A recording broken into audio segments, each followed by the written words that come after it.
d'entrée de jeu, moi, dès le départ, j'ai trouvé ça bavard, très bavard. C'est un film bavard, même dans les silences, ils sont bavards. C'est éclaboussant. Bon, à la fois parce qu'ils nagent, ils éclaboussent, mais ils éclaboussent aussi les gens d'à côté. Ces personnages de la Jet Set sont très imbus d'eux-mêmes, un peu comme le réalisateur. Tu crois pas? On la relève. Alors, oui, A Bigger Splash, en fait, c'est un film de Luca Guadagnino de 2015 et qui en fait est un remake d'un film de Jacques Deray, oui, ouais, des années 60, qui s'appelait La Piscine, avec Alain Delon, Maurice Ronet et Romy Schneider. Et je crois que celle qui jouait le rôle de la jeune fille, c'était Jane Birkin, il me semble. Je ne pourrais pas l'affirmer. C'est ça. Donc, en fait, là, l'action se situe non pas en Provence, mais à Pantelleria, qui est une île australe de l'Italie. C'est en face d'Agrigente, non? Ouais, donc ça doit être c'est par là-bas, mais des îles les plus au sud. Oui, c'est près de Tunis, enfin par là, hein, oui. Je pense. Et donc là, les premiers plans, c'est un couple qui est dans une villa somptueuse, qui manifestement prend du bon temps. Mais on comprend très vite que la femme est là non pas seulement pour prendre du bon temps, mais également pour se reconstruire parce qu'elle souffre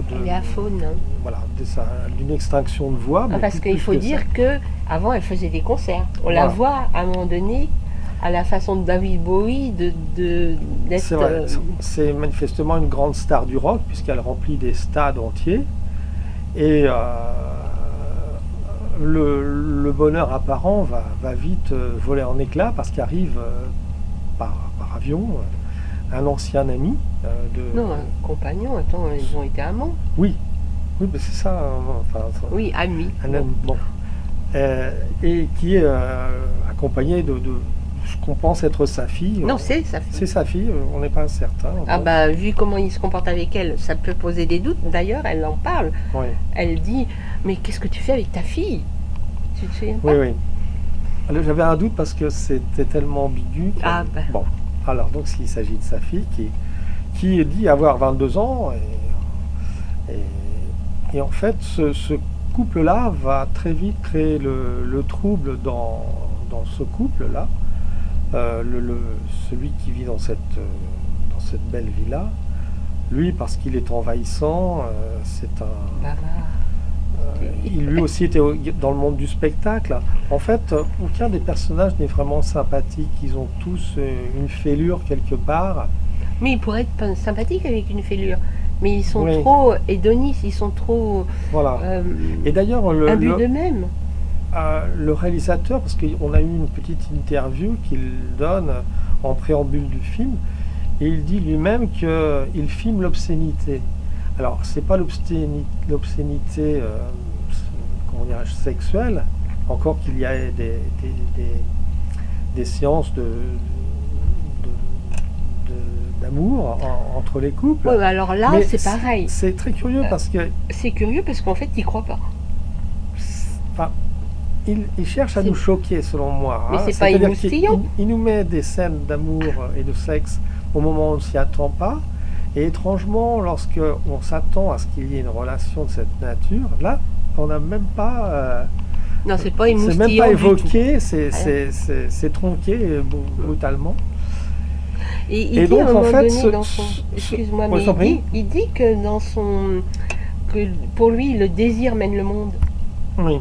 Il le dit dans son interview dont tu parlais. D'accord. C'est vrai, et donc c'est là-dessus peut-être qu'il base que tout le monde a du désir ou du plaisir dans ce film, plus ou moins à des grades différents. Même les immigrés, à un moment donné, ont du désir, puisqu'il y a un des immigrés, souviens-toi, qui monte le sentier. Quand ils sont face à la Lolita avec, je sais pas comment c'est, l'acteur. Ah oui, d'accord. Tu vois, quand ils sont face et qu'elle se protège un peu sa poitrine. Oui, d'accord. Et il y a un des immigrés qui fait un geste obscène avec sa bouche en regardant la petite minette.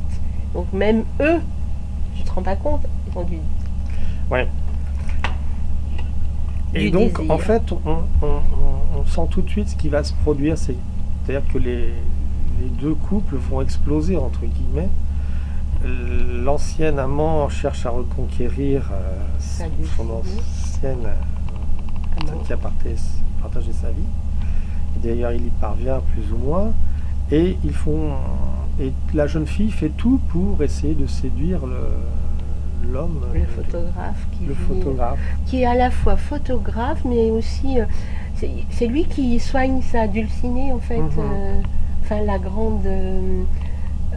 actrice qui est à Faune, il lui sert quand même de garde-malade, non? Un peu.